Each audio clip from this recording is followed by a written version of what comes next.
Olá pessoal, estamos no ar com você com o Dinheiro de Hoje, seu programa sobre investimentos aqui nessa parceria entre a Com Dinheiro e a BBC News, para trazer para vocês os principais nomes do mercado, quem faz o mercado financeiro brasileiro acontecer, um bate-papo leve, mas sempre com o intuito de tornar você um investidor melhor a cada dia, conversando com gestores, participantes de mercado, enfim, grandes players que te ajudam a pensar e ter novos insights sobre sua carteira de investimentos. E hoje nós vamos falar com Christian Solon, sócio fundador da Life Capital Partners, sobre o mercado, sobre fundos de investimento, sobre a própria constituição da gestora e, naturalmente, os investimentos do portfólio. Christian, um prazer recebê-lo aqui no Você com Dinheiro de hoje. Obrigado, Felipe. O prazer é meu.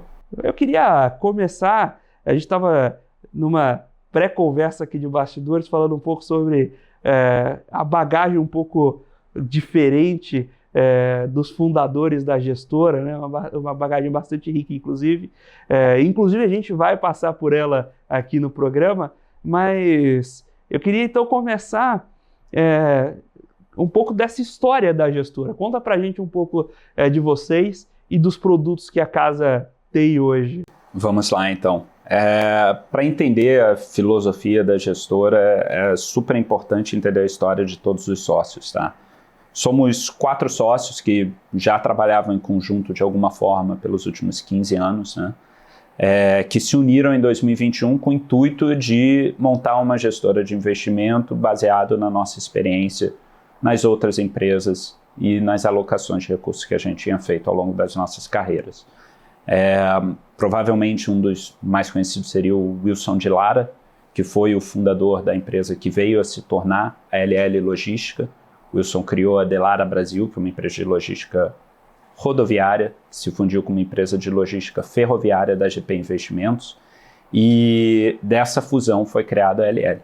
Eventualmente, com a venda da LL, o Wilson começou a investir em diversos setores da economia, real estate, energias renováveis, mineração, dentre outros, né? E conheceu o João e o Carlos Gamboa. O João Gabriel Leitão é o presidente da gestora, é o nosso CEO. Ele começa no Opportunity Asset Management, eventualmente ele vira analista da 3G Capital, vai para Nova York, cobre isso mais ou menos em 2010, logo depois da compra da Burger King. Cobre alguns setores do mercado americano e brasileiro, e eventualmente quando ocorre a compra da Heinz, o João é então transferido como executivo para a Kraft Heinz e seguiu 8 anos de carreira executiva dentro da Kraft Heinz, chegando a Managing Director ali de 12 países do Sudeste Asiático. O Gamboa tem um histórico bem similar ao do João, mas com alguns anos de antecedência. Começou também no Opportunity, foi analista da GP Investimentos, foi executivo de uma empresa da GP chamada Geodex, fez o management buyout dessa empresa, vendeu para a GVT e ali em 2007, 2008 foi convidado a se tornar sócio também da 3G Capital em Nova York e fazer parte do time de Private Equity, logo depois ali, mais ou menos na mesma época do deal da Anheuser-Busch, e depois disso ele sai da 3G, se une ao Wilson e começa a tocar os investimentos em conjuntos. E depois que o Wilson, o João e o Gamboa se unem, o João me chama também para fazer parte desse grupo, e aí entra um pouco na minha história que a gente estava falando, né? Eu comecei no mercado financeiro trabalhando no Banco BNP Paribas, em Paris, na França, fazendo estruturação de crédito de exportação de produtos e serviços franceses para as Américas. Volto para o Brasil, entro em algumas gestoras e eventualmente chego na 3G Radar, que é uma gestora focada em equity brasileiro, fundada pelos sócios fundadores da Vinci Partners, né, alguns dos sócios fundadores da Vinci Partners, o Mário Campos e o Pedro Batista. E depois passei 4 anos cobrindo os setores de real estate e utilities, e depois desse período eu fui convidado a me tornar executivo na Kraft Heinz. Me mudei para Chicago, toquei o departamento de finanças em logística e depois finanças em manufatura da Kraft Heinz, Estados Unidos, né? E em 2021 me desligo então da Kraft, volto para o Brasil e me uno ao João Wilson Gamboa para montar a LCP. Então, está um pouco claro o nosso perfil diferente, né? A gente tem passagem executiva, tem passagem por boas casas de finanças e a gente tenta usar esse conhecimento da economia real no nosso processo de investimento, na análise das oportunidades, para tentar achar boas oportunidades de retorno para os nossos investidores, né? Isso se reflete muito nas teses de investimentos de vocês. Vocês têm olham um pouco para real estate, private equity. Conta um pouquinho dessas teses também, compartilhar com o público. A gente tem basicamente duas teses, tá? A gestora nos últimos 2 anos e meio, levantou 1 bilhão e 500 milhões de reais em ativos sob gestão. A gente tem a tese de real estate, da qual eu sou responsável, e a tese de private equity, que o João e o Gamboa tocam em conjunto. A operação de private equity é já um pouco conhecida do mercado, forçou a gente a entrar no holofote ainda em meados ali de 2023, que foi o financiamento, né, da criação da Liga do Futebol Forte. Em real estate, a gente se ancora muito na nossa experiência investindo nesse setor, né? A sociedade como um todo investe em real estate desde 2012, principalmente focado no setor residencial no sul do país, né? Então, Paraná e Santa Catarina. Então, a gente se espelha muito nesse aprendizado e nas experiências que a gente teve com o nosso próprio portfólio, na economia real, porque a gente também tocou projetos de desenvolvimento, a gente já lançou mais de 5 bilhões de VGV em projetos imobiliários na região sul do país. E a gente, quando decide montar a gestora, pega então isso e cria o nosso principal produto, o nosso carro-chefe, que é o Life 11. E dentro desses investimentos, mesmo dentro do real estate, tem aquele gostinho de private equity que é o próprio desenvolvimento, né, do projeto. Sim, a gente tem hoje 3 produtos, né, e isso depende do produto específico. A gente tem alguns produtos de equity, que são focados para investidores profissionais no momento, são produtos relativamente novos. E a gente tem um produto de dívida. No produto de dívida, a gente não entra na parte de desenvolvimento, de fato. A gente faz financiamento à obra, sim, mas a gente não entra na aprovação do projeto. A gente só investe após o projeto estar aprovado, após ter uma boa evolução de vendas. Então, aqui com o intuito, de fato, de mitigar o risco, né? Entrar no projeto uma vez que ele já teve uma certa comprovação comercial. Mas, obviamente, a gente gosta também da parte de desenvolvimento de projetos e, por isso mesmo, a gente criou um fundo de equity para dar viabilidade a esse tipo de investimento. E sobre o Life 11, qual o tamanho dele em AUM? Hoje, a gente está com um pouquinho mais do que 233 milhões de reais, né? Obviamente, o PL varia ao longo do mês por conta do accrual de resultado caixa que vai ser distribuído no fim do mês. Mas, em geral, 233, algo entre 233 e 235 milhões de reais em ativos sob gestão. Você tem volumetria de cotistas? Quanto esse fundo Temos, e isso, eu acho que essa é a parte mais interessante, né, Felipe? Porque a gente montou a gestora basicamente com capital próprio e capital de conhecidos e familiares, né? A gente levantou 235 milhões de reais aproximadamente, através de 5 ofertas, todas para investidores profissionais ou qualificados. As 3 primeiras foram para profissionais e as 2 últimas para investidores qualificados. Então a gente está falando de algo como 150, 170 cotistas de largada. Mas, apesar disso, o fundo tem tido um certo...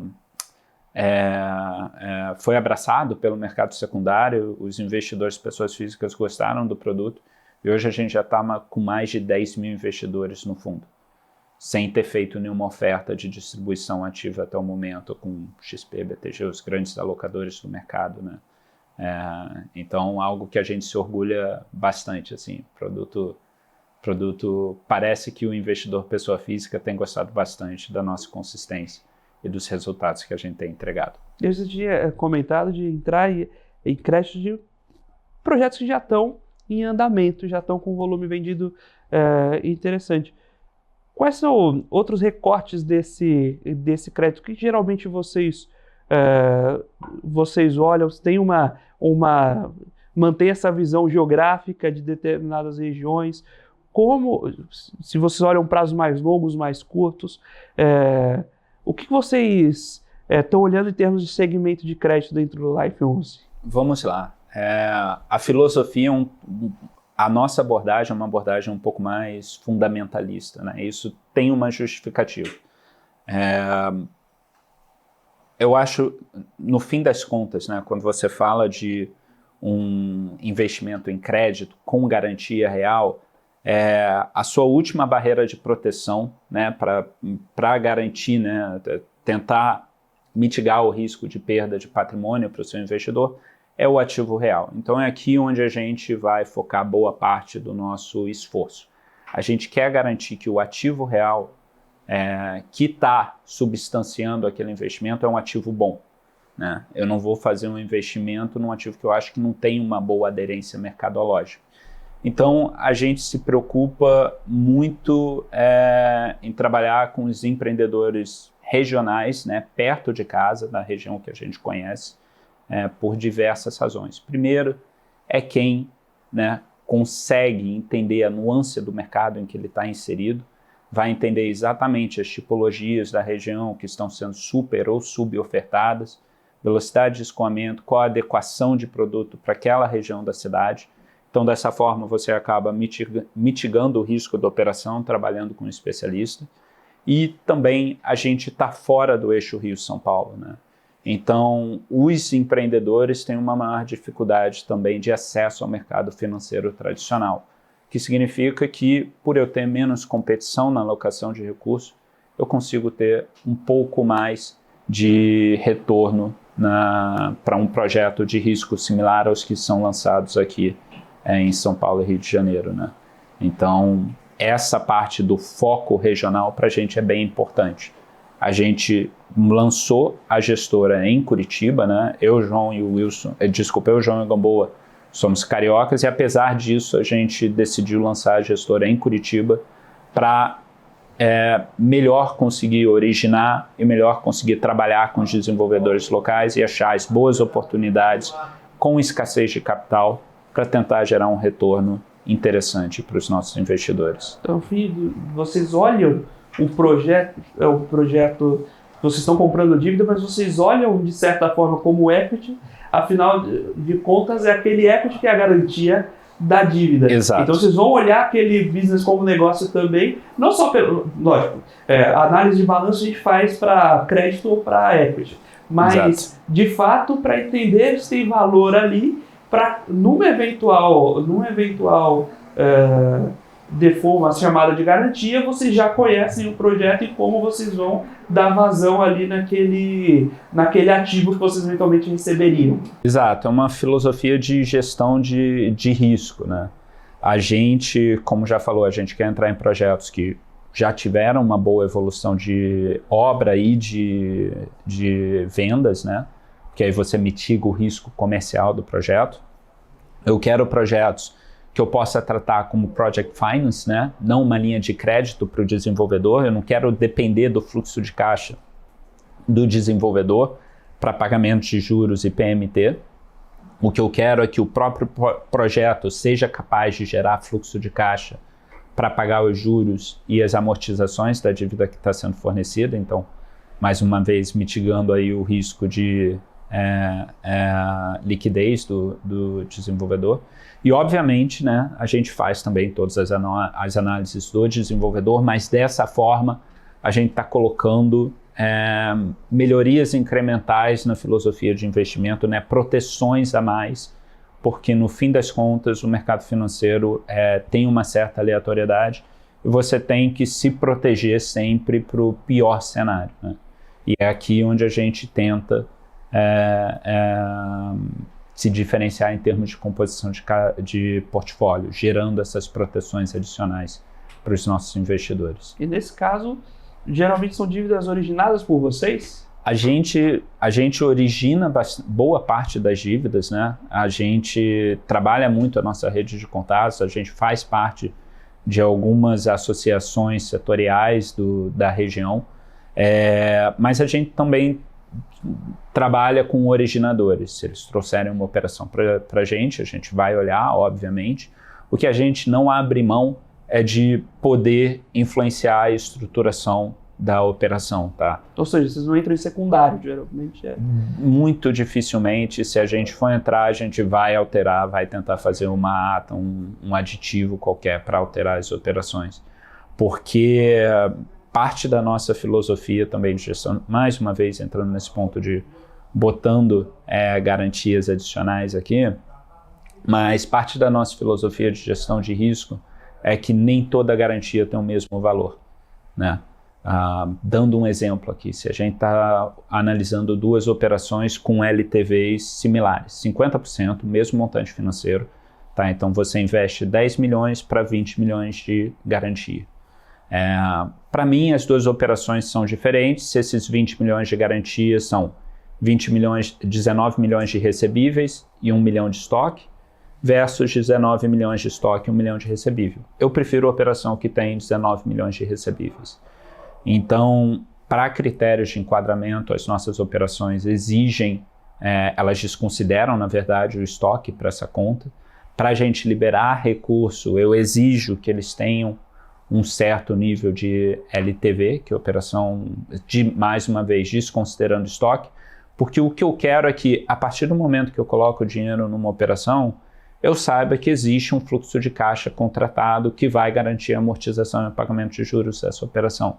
Eu só consigo fazer isso tomando cuidado no momento da alocação de recursos. Porque se eu não fizer isso antes, eu vou depender do sucesso comercial da venda daquele estoque no futuro.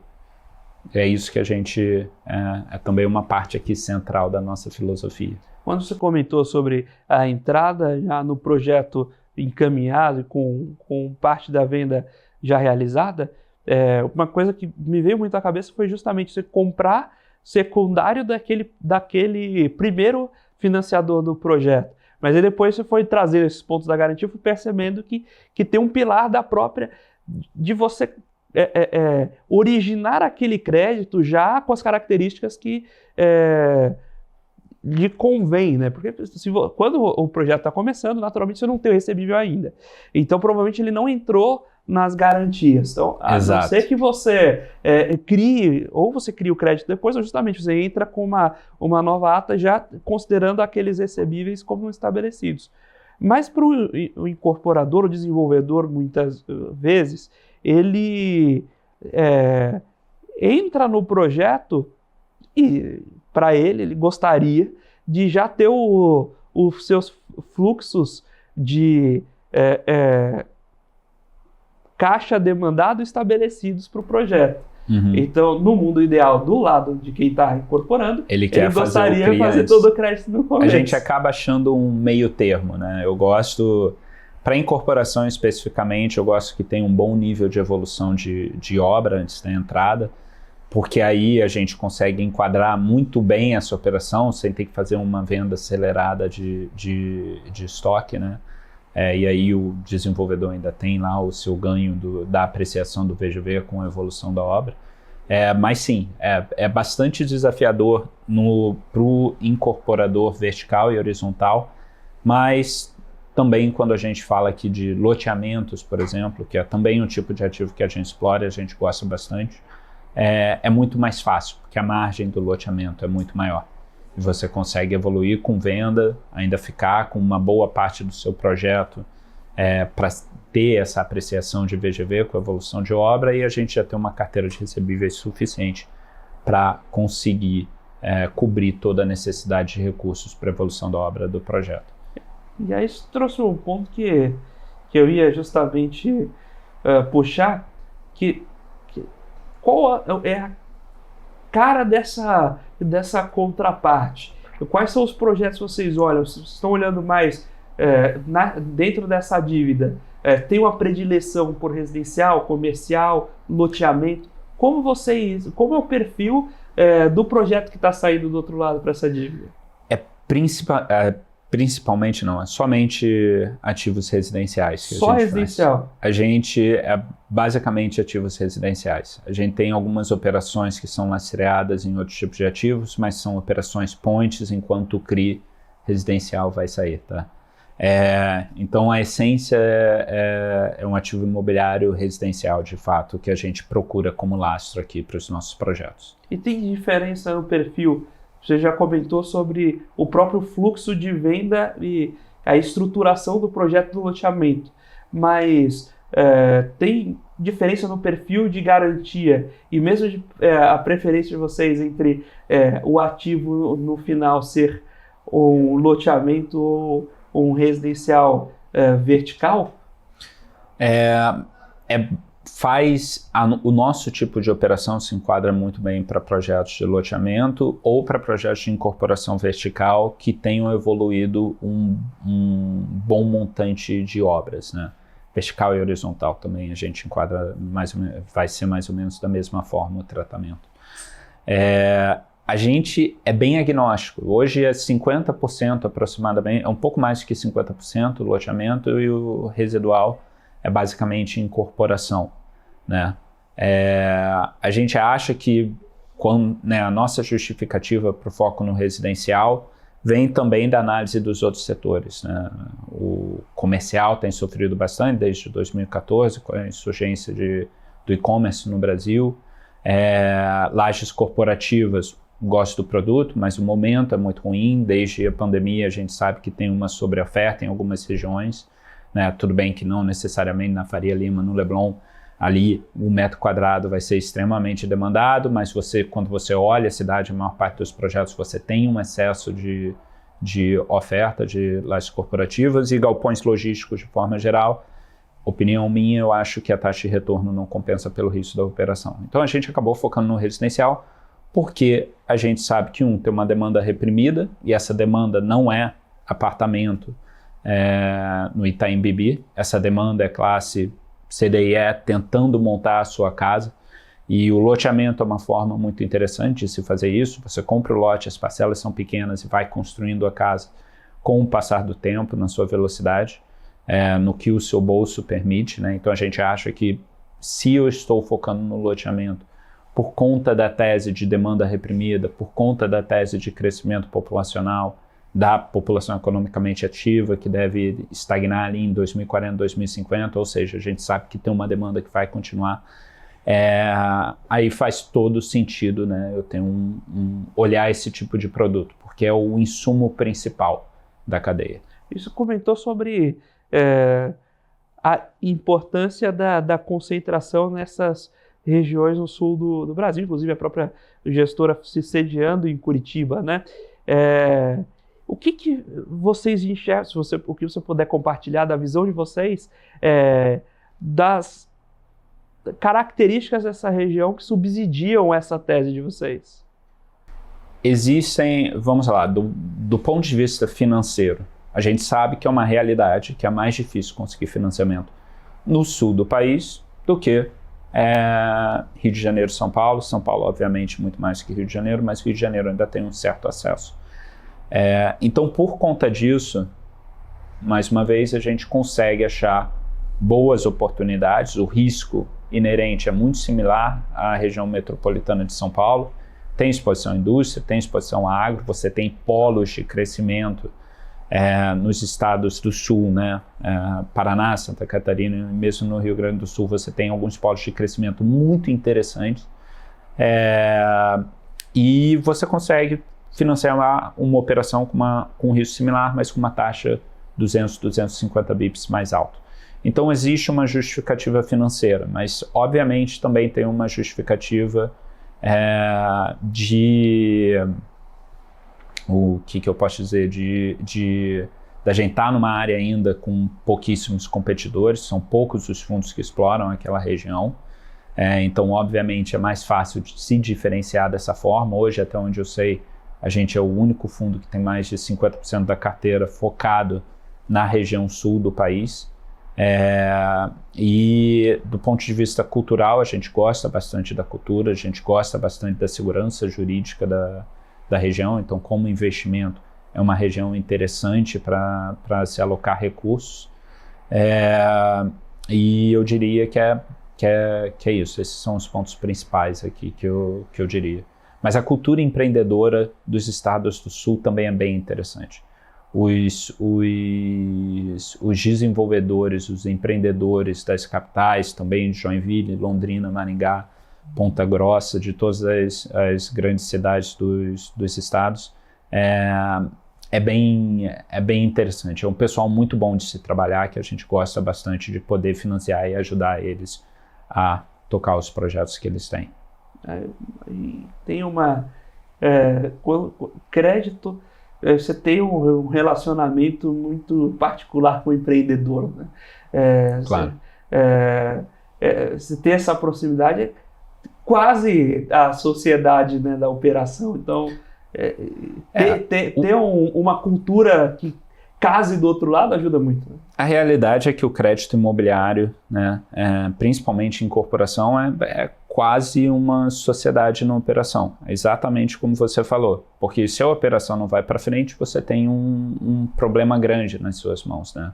Mais uma vez, você quer uma garantia real, e se a sua garantia real é um prédio inacabado, um esqueleto, você tem um problema muito maior. Então a gente sabe, né, da necessidade de entregar os projetos e dos riscos, e por conta disso é super importante essa proximidade com o desenvolvedor para entender exatamente o que está acontecendo no projeto e usar a sua rede de contatos da região para tentar resolver os problemas sempre que possível. Você comentou que além do Life On, você também tem um produto para investidores profissionais, e aí é um produto de equity mesmo. Sim. Recentemente a gente criou 2 produtos para exposição a equity, a mesma estratégia de originação. A única diferença é que a gente sabe que tem desenvolvedores que preferem as operações de equity, tem desenvolvedores que preferem as operações de dívidas. Então, dependendo do que o desenvolvedor procura, mais uma vez, se a gente gosta da operação, olhou, acha que o ativo intrínseco é bom, a gente dá a opção para o desenvolvedor de você quer fazer uma operação de equity ou uma operação de dívida, e dependendo do tipo de operação, vai para um fundo ou vai para o outro. E aí vocês já tinham esses canais de acesso e surgiu esse fundo de equity a partir dessa pessoa. Exato. Agora, se vocês na dívida gostam de opinar na própria estrutura de garantias, os fluxos, quando vocês estão no equity, vocês chegam a opinar no projeto também, né? Olha, opinar normalmente não, tá? Seria um tanto quanto, querendo ou não, o desenvolvedor é alguém que tem anos, né? Pelo menos é o desenvolvedor ideal que eu estou procurando, anos, décadas de experiência explorando aquela região. Obviamente eu vou questionar as decisões que foram tomadas, vou perguntar por que uma estratégia foi escolhida versus outra, mas seria um tanto quanto arrogante demais achar que a gente tem um interesse, um entendimento significativamente superior ao nosso parceiro operacional. O que eu quero é escolher o parceiro operacional correto. Se eu faço isso, eu tenho que, de certa forma, sempre, obviamente, questionando, entendendo que a justificativa por trás das decisões que foram tomadas, mas eu tenho que, se eu escolher o parceiro operacional correto, eu sei que ele vai entregar o melhor projeto possível para a tese de investimento. Maravilha, estamos batendo esse papo com o Christian Solon, sócio fundador da LCP, sobre o mercado de real estate, sobre algumas oportunidades via crédito, via equity, e a visão da própria gestora sobre as regiões, sobre os ativos selecionados e investidos, sempre cumprindo aqui a missão do programa de trazer para vocês essas mentes que estão pensando e fazendo o mercado financeiro brasileiro. Agora nós vamos para um breve intervalo, daqui a pouquinho a gente está de volta com o segundo bloco do Você com Dinheiro de hoje. Olá pessoal, estamos de volta aqui para o segundo bloco do Você com Dinheiro de hoje, batendo papo com o Christian Solon, sócio fundador da LCP, falando sobre o mercado de real estate, falando um pouco sobre crédito para real estate também, e sobre as oportunidades singulares nesse mercado, como a gestora olha determinadas oportunidades. Eu queria voltar para esse segundo bloco justamente falando um pouco mais sobre as estratégias que compõem a carteira do Life 11. Como que vocês compõem, como vocês criaram esse conjunto de ativos investidos para o Life 11? O que vocês olham na composição desse quebra-cabeças que é de fato a gestão, né, a gestão de um fundo não é só o picking de papéis específicos, mas a composição de estratégia, como esses papéis se encaixam dentro de uma estratégia maior. Vamos lá, olhando de uma forma mais macro, a gente tem basicamente 2 tipos de veículos de investimento dentro do Life 11, tá? Operações de CRIs, que aí na parte de gestão de operações de CRIs é super importante o ponto que eu falei de que a garantia, o tipo de garantia é super importante. A gente quer mais carteiras de recebíveis, menos estoque, até a gente publica os indicadores de LTV e RGSD com e sem estoque para o investidor poder ver o risco da nossa carteira mais claramente. A gente tira o estoque da conta, boa parte do mercado só bota o estoque na conta. A gente é um dos pouquíssimos fundos, se não for o único, que mostra o número com e sem estoque para o investidor poder ver. Mas isso vai sempre representar algo como 70% da carteira do fundo. Mas a gente tem um tipo de operação dentro do fundo que a gente chama de true sale, que é algo que a gente faz por conta da nossa vivência no mundo de investimento e na economia real do setor imobiliário, tá? Como eu falei, a gente começou a investir no setor imobiliário em 2012.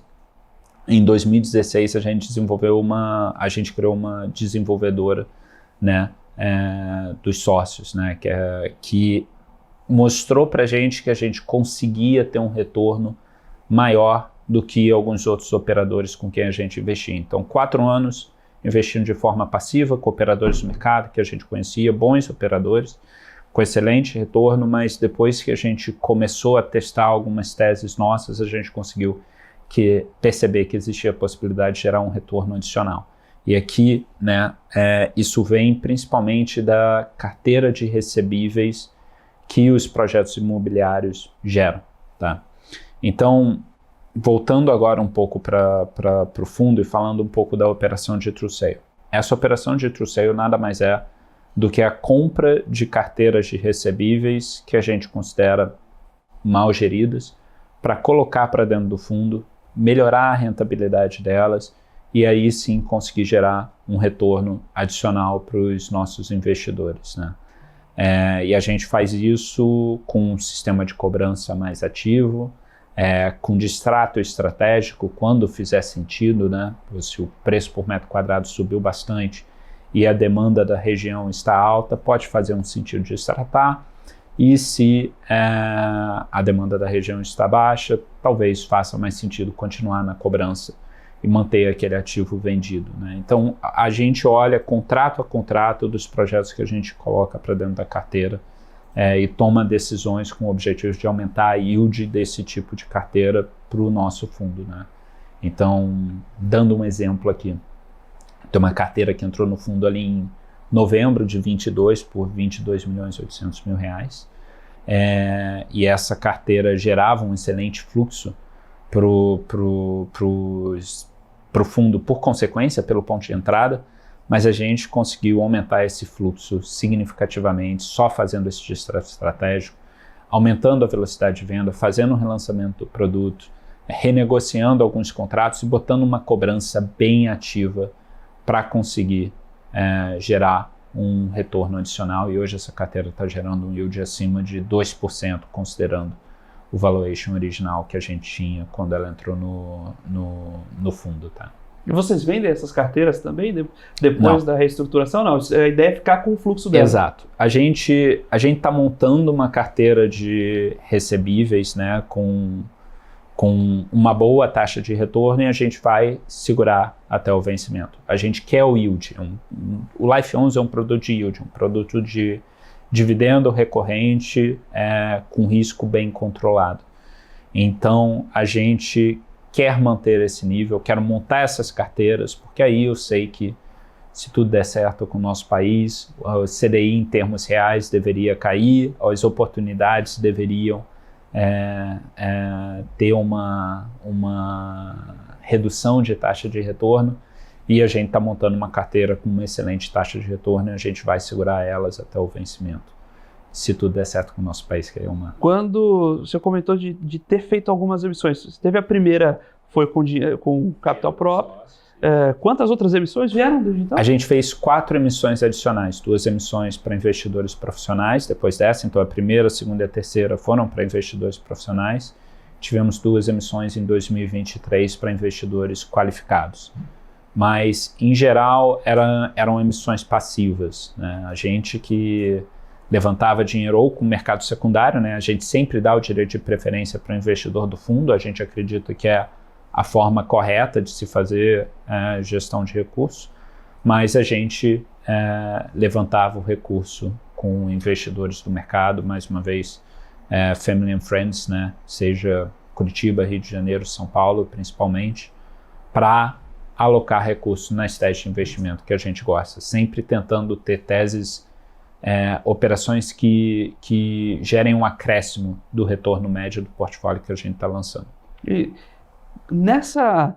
você traz um ponto que é um ponto delicado e de equilíbrio muito tênue, de quando você faz uma nova emissão, o preço de colocação dessa emissão.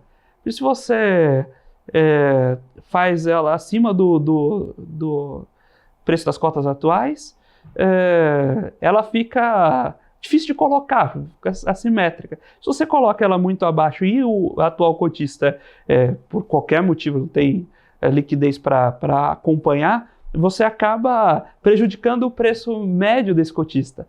Como é que vocês olham e precificam novas emissões?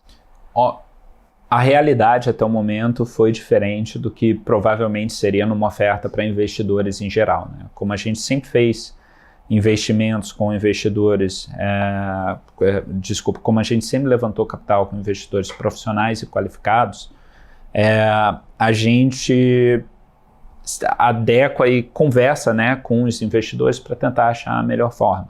Então, em dado momento, a gente colocava o custo da oferta para dentro do fundo, porque dessa forma eu estou reduzindo a minha base de cobrança de performance e eu, gestora, só vou receber recursos depois de compensar o meu investidor pelo custo, né, que ele pagou para a emissão do ativo, né? E, eventualmente, com o passar do tempo, os investidores pediram para a gente não fazer isso mais, porque ia ter um descasamento muito grande entre os entrantes, e a gente começou a colocar isso para fora do fundo, mas a gente ainda assim está tentando compensar, abrindo mão de performance para os nossos investidores. E, obviamente, o ideal é sempre que você ache um ponto ótimo ali entre o valor patrimonial e o valor de mercado, para o investidor que tem um ativo não perder valor patrimonial e o investidor que pode entrar no ativo, né, acabe tendo um benefício por não estar comprando no valor de mercado. Esse é o ponto ótimo, é um pouco mais difícil e a gente não teve que se preocupar com isso até o momento, porque também, por serem emissões passivas, a gente tinha um custo de emissão significativamente baixo. E você acaba tendo proximidade com seus cotistas, né? É um modelo bastante interessante nesse sentido, de você conseguir, de fato, ouvir e alinhar essas expectativas. Você comentou também que, além da parte de real estate, que lhe cabe dentro da estrutura da gestora, vocês têm um braço em private equity. Eu sei que não é exatamente sua área direta, mas pode contar um pouquinho sobre esse pedaço da casa também? Claro. A operação que a gente fez foi o financiamento da estruturação da Liga do Futebol Forte, agora chamada Liga Forte União, que hoje conta com 32 clubes que fizeram um bloco para comercializar os seus direitos televisivos dos jogos do Campeonato Brasileiro pelos próximos 50 anos. Então a gente a gente fez essa operação em conjunto com os clubes, eles já tinham interesse em fazer isso, precisavam do financiamento, nos envolvemos, tentamos ajudar a estruturar e resolver os últimos questionamentos e levantamos o capital para financiar, contratamos as partes que vão ajudar a gente a fazer essa negociação e o objetivo, obviamente, é gerar um benefício para os clubes, porque eles ainda têm um percentual significativo do retorno, mas também gerar um benefício para os investidores que conseguiram viabilizar esse novo plano que a gente espera que dê resultados extremamente positivos. Né? Eu vou trazer algumas perguntas, mas fica à vontade e falar, olha, isso aqui porque é toda uma estrutura bastante sensível a notícias, né? Não é que ela é sensível porque é uma disputa jurídica, não é? Ela é sensível pela própria característica de visibilidade do ativo que a gente está falando. Mas você comentou de ser uma estrutura para negociar direitos pelos próximos 50 anos. Existe um casamento natural de ativo e passivo, ou seja, vocês já vão negociar 50 anos, mas vão vender os ativos de 50 anos, ou a ideia não você vai continuar vendendo em frações menores, mas você é sócio pelos próximos 50 anos. Para ver se eu entendi corretamente a estrutura. A gente revende em ciclos. Revende em ciclos, perfeito. É como quando a gente o banco que empresta para 20 anos, mas vai tomando crédito em períodos menores, né? Você vai fazer o casamento de ciclo dentro da estrutura. Exato.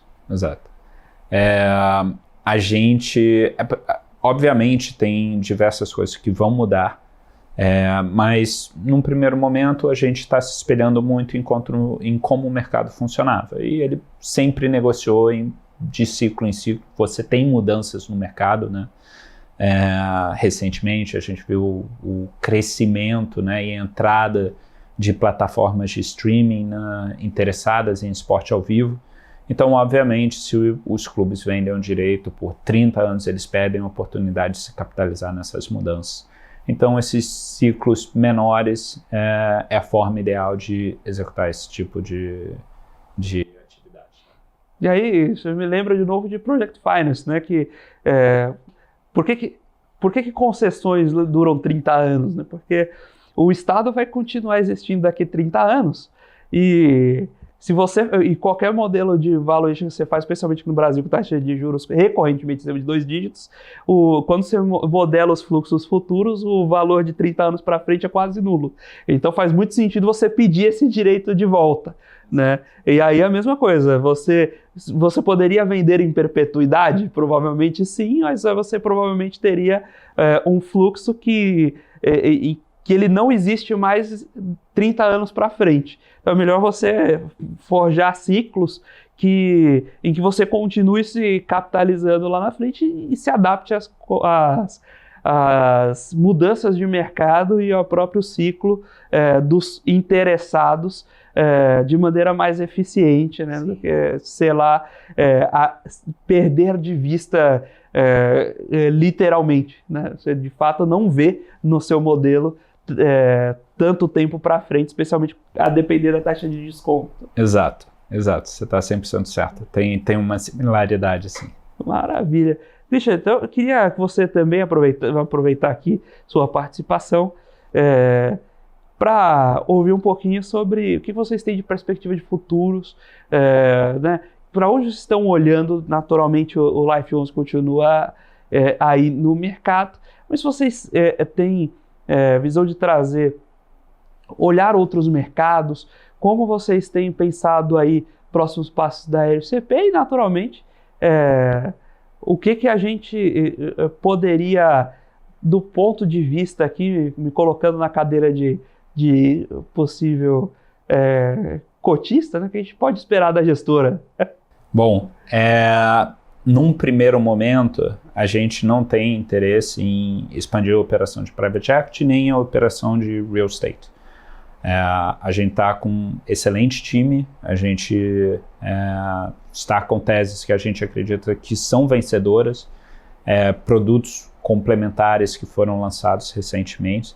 Então, a gente vai muito provavelmente continuar realizando o trabalho que a gente tem feito, porque o resultado tem sido muito positivo e ainda tem muita oportunidade.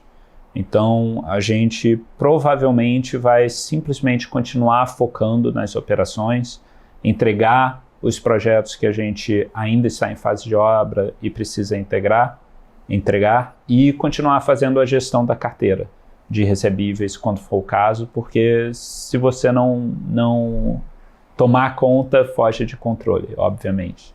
É uma questão de foco. E a gente pretende continuar com foco nos produtos que a gente já tem dentro e, se a oportunidade surgir, aumentar, trazendo novas operações para dentro da gestora. Muito bacana. Você me lembrou de uma outra pergunta que eu pulei no meio, mas se me permite, eu vou trazer agora. Você comentou na hora de compra de carteira sobre o processo de cobrança. Uhum. Quanto disso é interno? Quanto poxa, tem um time lá? Não, a gente tem um time de aproximadamente 5 pessoas que tocam essa carteira o tempo todo. E aí é falar com os... Cobrança, processamento de contratos, relacionamento com imobiliárias,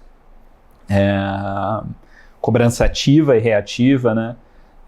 Tudo isso a gente faz in-house. É uma tecnologia que a gente desenvolveu, uma metodologia, né, que a gente desenvolveu ao longo dos últimos 12 anos, e a gente tem aprimorado, e como é parte da nossa tese de investimento, a gente não queria terceirizar isso, a gente não queria deixar uma empresa fora de casa tocando essa carteira. Eu quero saber em tempo real o que está acontecendo com a carteira. A gente tem reuniões semanais só para olhar as carteiras de True Sales. E o time sabe em D+2, né, que tem o tempo de processamento do pagamento dentro do banco, mas sabe em D+2 se um comprador deixou de pagar uma obrigação ou se ele antecipou uma obrigação. E a gente consegue reagir muito mais rapidamente dessa forma do que se tivesse um terceiro mandando os relatórios frequentes aqui, mas com um período de tempo um pouco maior do que 2 dias, o que faria com que a gente reagisse de forma menos eficiente às alterações da carteira. Então sim, a gente tem um time dedicado dentro da gestora especificamente para fazer a gestão dessa carteira de recebíveis. E você, naturalmente, você comentou de ter esse know-how dentro de casa. Vocês chegaram já a executar alguma garantia? Tiveram que receber Na carteira de recebíveis, sim. A gente já destratou, a gente já entrou com processo jurídico, quando fosse o caso, mas na carteira de CRI até o momento não. A gente não... O ideal é que isso nunca aconteça. Né? Mas aí acontecer, você tem que ter expertise, inclusive, você comentou das imobiliárias, em como você vai colocar, como você vai transformar esse ativo em liquidez rápido, porque você não quer ficar com imóveis na carteira, não é essa a ideia do Exato. Fundo. A gente trouxe para dentro da gestora a Juliane Eftin, que era ex-head de estruturação da Virgo, né? Ela também Cibrasec, SEC foi mudando de nome ao longo do tempo. 20 anos de experiência no mercado de estruturação de operações de financiamento imobiliário. E o objetivo era exatamente trazer esse know-how para dentro da gestora, né? Entender como que a gente modifica os CRIs, o que a gente faz para proteger as garantias das nossas operações. Então, a gente tem, obviamente, todo um plano de ação mapeado, mas até o momento a gente não precisou executar nada. E eu fico feliz, espero que, obviamente... Que continue assim. Maravilha, Christian. Muito obrigado pela sua participação, por dividir um pouco desse conhecimento conosco. Eu queria te deixar à vontade, você conversar com a nossa audiência, quem estiver acompanhando, quem quiser saber um pouco mais sobre essas estruturas, aprender um pouco também com vocês. Você deixar seus contatos, site, redes sociais. O espaço é seu, fica à vontade. Muito obrigado, Felipe. E a todos os telespectadores aqui da Com Dinheiro, por favor, visitem o nosso site www.lifecapitalpartners.com.br. Deem uma olhada nos nossos relatórios gerenciais, visitem as nossas páginas também no Instagram e no LinkedIn. A gente está sempre publicando atualizações sobre as operações que estão dentro da carteira do fundo. E eu espero que vocês gostem do que vocês estão olhando e, eventualmente, cogitem também, assim como o Felipe, a colocarem o nosso produto para dentro da carteira. Agradeço demais e acho que é isso, Felipe. Muito obrigado, Christian. Foi um prazer esse bate-papo. E muito obrigado também, naturalmente, à Life Capital Partners por ceder aqui a participação do Christian para esse bate-papo conosco. Muito obrigado também a você, telespectador aqui da BMC News, investidor e profissional de mercado, pela sua companhia, pela sua audiência. O Você com Dinheiro vai ao ar de segunda a sexta, sempre aqui no mesmo horário, para trazer para vocês essas mentes que fazem e pensam o mercado financeiro brasileiro para um bate-papo leve, mas sempre com o intuito de trazer aquele insight para te tornar um investidor melhor a cada dia, conversando com gestores, com participantes do mercado, com empreendedores, enfim, essas pessoas que vão provocar você a pensar diferente, pensar fora da caixa e revisitar os seus investimentos. Se você quiser saber um pouco mais sobre a Com Dinheiro, como ela pode ajudar você, os seus investimentos ao seu negócio, visite www.comdinheiro.com.br. Não deixe de marcar uma conversa conosco, mande lá um e-mail para contato@comdinheiro.com.br, deixe sua dúvida, sua sugestão, seu feedback e marque essa visita. Vamos bater um papo em como a Com Dinheiro pode ajudar o seu negócio de investimentos. O Você com Dinheiro de hoje vai ficando por aqui. Muito obrigado pela sua companhia, pela sua audiência mais uma vez e até a próxima.